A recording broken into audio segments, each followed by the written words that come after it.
আমরা এবার ছোট রিলসের মাধ্যমে শিখে নেব আমরা ইম্পারেটিভ সেন্টেন্স এর ভয়েস চেঞ্জটা কিভাবে করব। দেখো, এর ভয়েস চেঞ্জ ইম্পারেটিভ সেন্টেন্স অর্থাৎ আদেশ, উপদেশ বা কোনো অনুরোধ, এই ধরনের বাক্যগুলো ইম্পারেটিভ সেন্টেন্স হয়।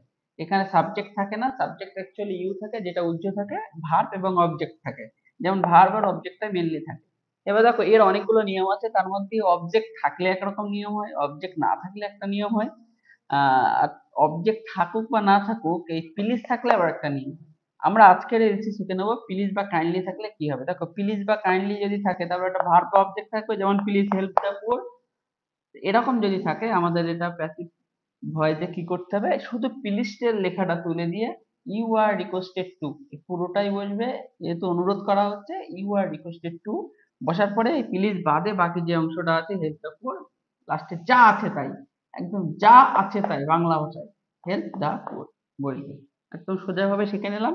পরেরটা আমরা শিখবো আর প্লিজ ছাড়া অবজেক্ট যদি না থাকে তাহলে সেটা কিভাবে করতে হয়। ভালো থেকো, সাবস্ক্রাইব করো, বন্ধুদের সঙ্গে শেয়ার